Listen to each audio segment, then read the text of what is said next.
On December 30th, 2022, a bartender at the Palomina bar in La Guajira, Colombia, caught the attention of the patrons. Despite having a long beard and wearing a hat that partially covered his face, everyone immediately recognized him as the man whose pictures had been seen everywhere recently. This bartender seemed completely calm and hardly looked like a dangerous criminal. The police had been searching for this man for 3 months, reviewing hours of video footage and receiving tips from numerous witnesses. The search spanned 2,234 kilometers, or 150 hours of driving time across 15 cities, with witness statements gathered from Ecuador, Spain, and Mexico. The police conducted 28 interrogations with about 10 people contributing to the man's capture. After so much effort, the police could hardly believe they had finally found and would soon arrest the murderer of young Maria Belen. Would they be able to catch and imprison the feared criminal? Or would he escape again, leaving the crime unsolved? Maria Belen Bernal was born on March 14, 1988, in Quito, Ecuador. From a young age, she was passionate about law and known for always fighting for the justice of others. This passion led her to study law at the Central University, and being an excellent and very curious student, she soon earned her master's in procedural law from the Simon Bolivar University of Ana, and her master's in oral procedures from the Western California Law School. While studying, Maria worked as an administrative assistant at the Attorney General's office. Besides her studies and work, she had a small son named Isaac, whom her mother Elizabeth helped raise. All the while, Maria also cared for her cancer-stricken grandmother. All this shows Maria as an incredibly strong and determined woman. Her neighbors described her as very kind and generous, often providing legal assistance for free, for which she was highly respected. In 2017, Maria Belen married Police Lieutenant Herman Cesares. The newlyweds moved with Isaac to the Cancata area in the south of Quito. Maria joined the company Grow Criminal Defense, where she and 5 other women handled cases of abuse, gender-based violence, police defense, and child support. Maria literally lived to help people affected by abuse. She even set up a TikTok account to encourage people to report abuse. In one of her videos, Maria talked about a case where she was a victim of a paternal relative and reminded her followers that abuse should not be ignored. Maria was also an advocate for feminism, posting a picture on Facebook with the caption, "I was born to be free, not to be murdered." In 2021, when Maria was only 33 years old, she worked on the most high-profile case of her career, representing the family of Alejandra, last name, who died after being run over by a patrol officer of the Metropolitan Transportation Authority in Quito. Maria proved that the police officers were responsible for the accident, won the case, and earned the respect of many colleagues but also made enemies. In mid-2021, Maria made a public statement in one of her TikTok videos, naming 2 police officers she believed threatened her life and health. Just a few months later, something terrible happened. On September 11, 2022, Maria Belen went to the General Alberto Enriquez Sagala Police Academy in the northern sector of Quito. She arrived at 12:45 a.m. in her red car. Although the visitor schedule was not open, she was allowed to enter as the lieutenant's wife. After checking in, she drove to the building with the officer's dormitory, which took only 5 minutes. She parked and went to her husband's room, hoping he would be alone as they had an important conversation to have. When she entered and confronted her husband, she immediately noticed a conspicuous mark on his neck, undoubtedly from another woman, meaning Herman was cheating on her. A fierce argument ensued, with screams and blows heard for a long time. One of the nearby cadets became suspicious and decided to report everything to the police chief, only to receive a sharp response that it was better not to interfere in the couple's dispute. Eventually, it became quiet, and everyone thought the argument was over. However, Maria's departure from the building was not registered, and no one heard from her again. On Monday, September 13th, Herman went to the National Police Directorate for the investigation of deaths, disappearances, kidnappings, and extortion to report his wife's disappearance, as no one in the family had heard from her for 2 days. General Alan Luna, the head of the police logistics department, took over the case and asked Herman to leave, assuring him that everything would be done to find the missing woman.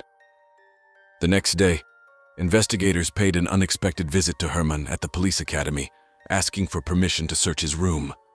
This angered the man, and he refused the search, but he soon agreed to cooperate and appeared at the prosecutor's office to describe the day he last saw his wife.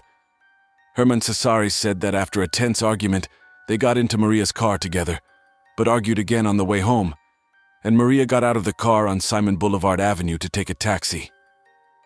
At the end of his statement, the man arrogantly expressed hope that the police would believe his wife had disappeared. Herman finished his statement at 2:40 p.m. and did not leave the police station until 2:45 a.m. The police officers had no reason to detain him, but felt something was amiss. They checked his statements and placed Cesares under surveillance before releasing him. Immediately afterward, Herman met his parents and sister outside the prosecutor's office, got on his BMW motorcycle, and disappeared into the night. Early in the morning, police visited Cesares' sister and reported they had received a search warrant and had begun the search. They found nothing incriminating except that the motorcycle Herman had ridden a few hours earlier was missing from the garage. This allowed the police to set up surveillance on the man, but it was too late as the husband and main suspect in Maria Bellin's disappearance had gone into hiding.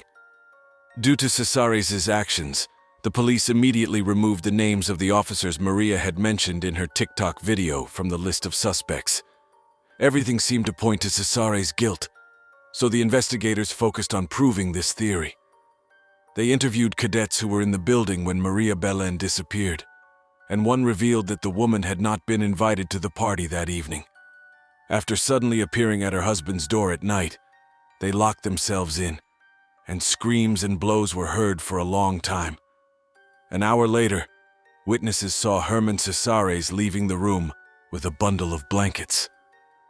Other witnesses said they saw the man loading the bundle into his wife's car and driving off in an unknown direction.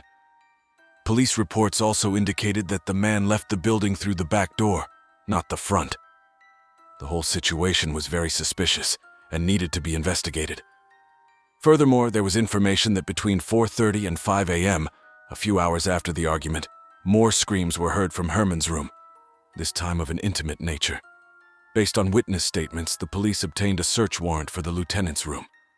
The search revealed empty beer bottles, bloodstains on the mattress, and strange handprints on the wall. Maria's car, eventually found outside her and her husband's home, was also examined with luminol fluid. The analysis revealed that the entire car was smeared with blood, and the blood was sent for DNA testing and compared to Maria's mother's DNA. Unfortunately, the result was positive, leaving no doubt that Maria was dead.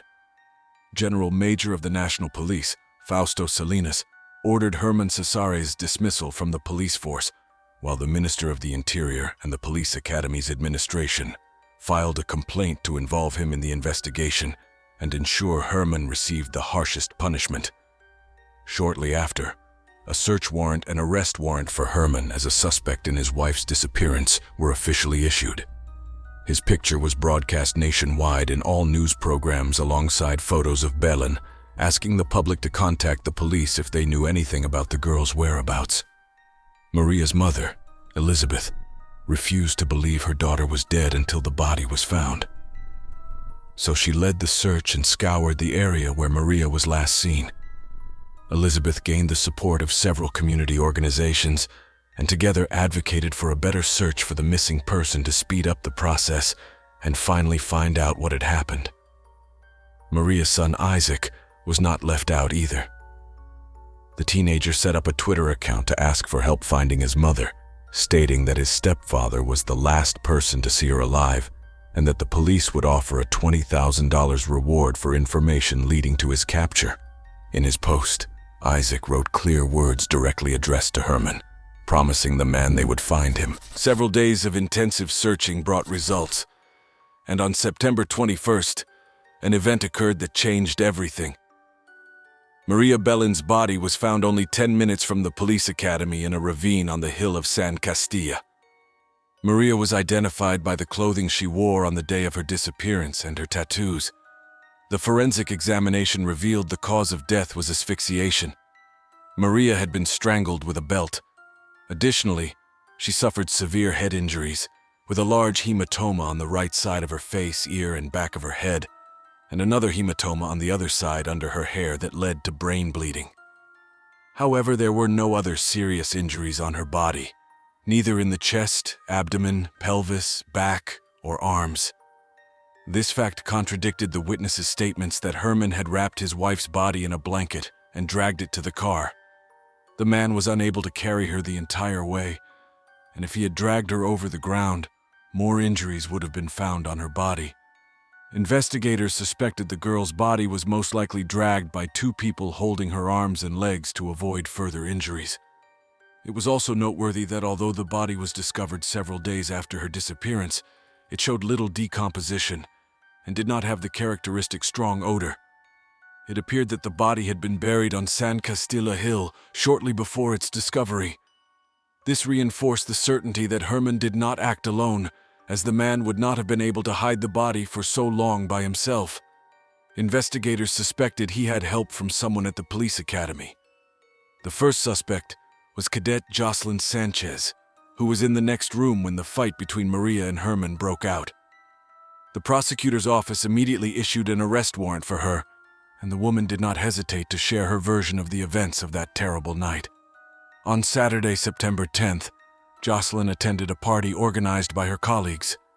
There she met a completely drunk Herman, who flirted extensively with her, making her uncomfortable. Jocelyn could not reject him as he held a higher position, and she feared he would retaliate if she turned him down. At some point, the lieutenant asked her to accompany him to his room, and she obeyed as if it were an order. In his room, Herman received a call that his wife had come to see him and that he should talk to her, as she was very angry. Jocelyn stayed in her room, swearing she never saw Maria Bellin. She claimed she had not slept for 21 hours due to her security duties and fell into a deep sleep, not hearing the fight noises or Maria's cries for help.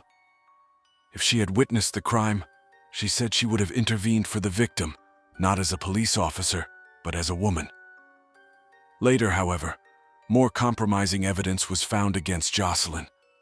Her lawyer handed investigators a video recording where the girl confessed to having had intercourse with Herman in the early morning hours after Maria's disappearance.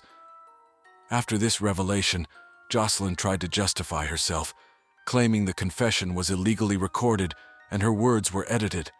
She also filed a complaint against her lawyer, demanding his disbarment for violating a confidentiality agreement.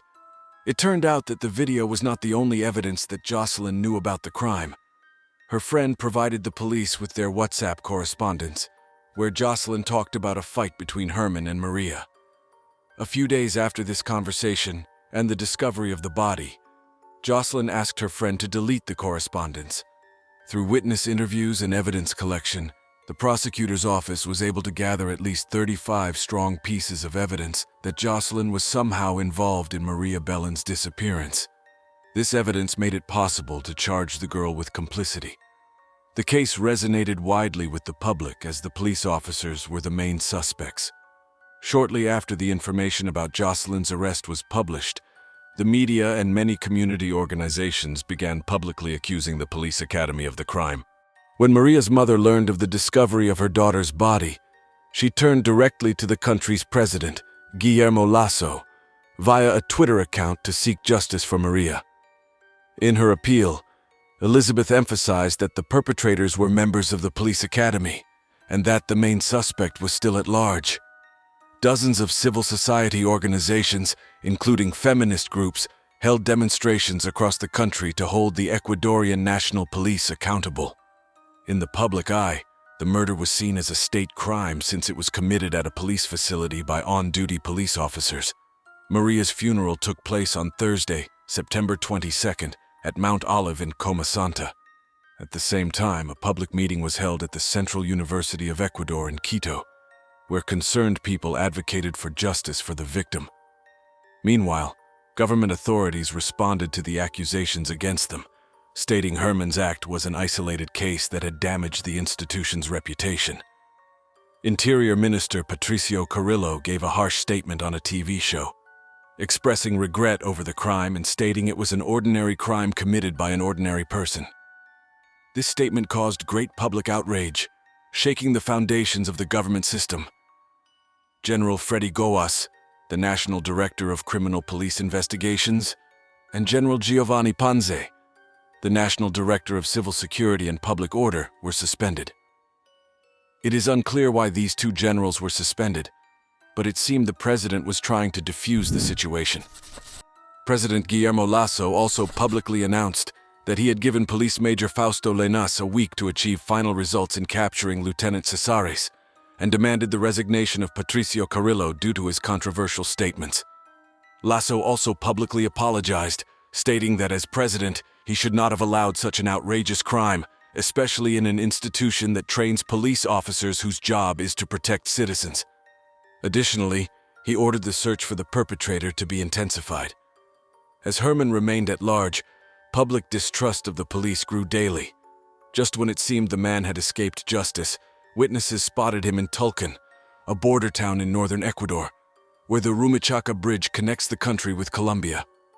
There, Herman spent several hours at the foot of a mountain, waiting for others who wanted to cross the border.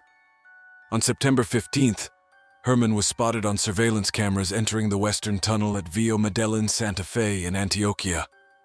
He was traveling without his suitcases and walking alone. On September 23rd, the police recorded a call made to Herman's phone.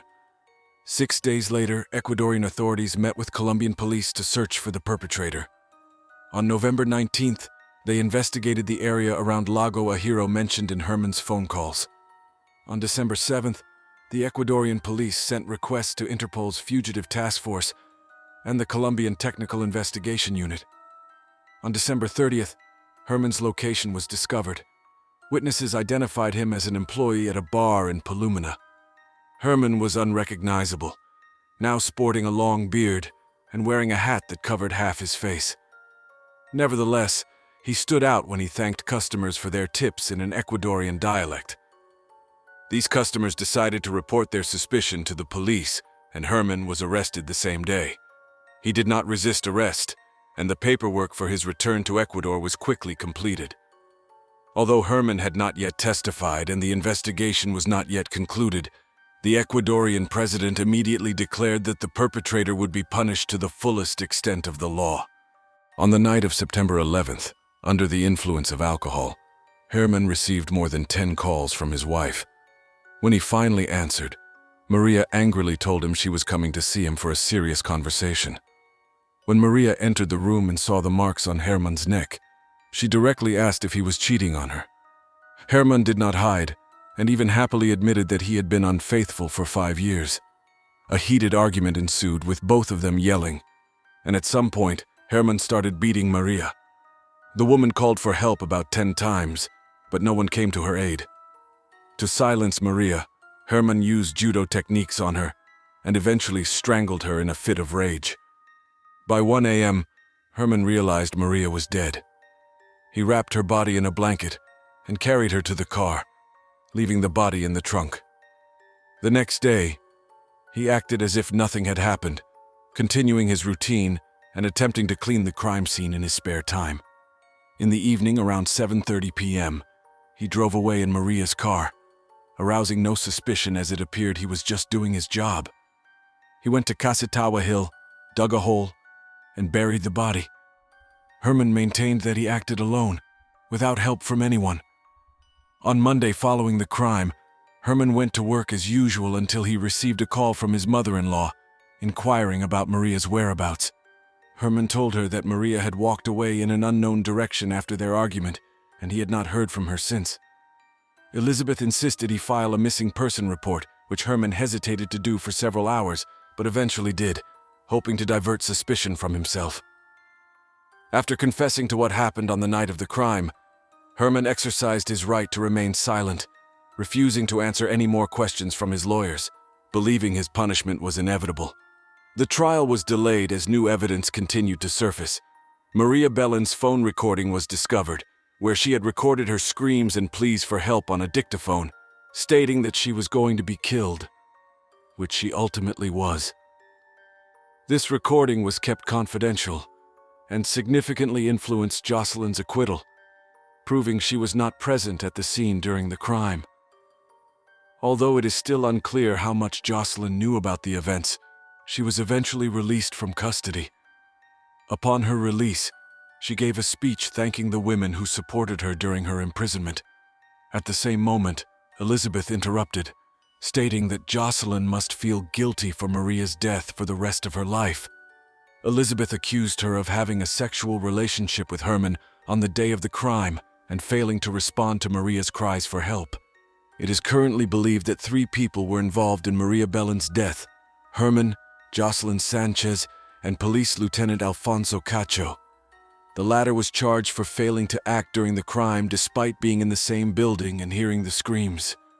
Herman is the only one serving his sentence at the Laroque prison.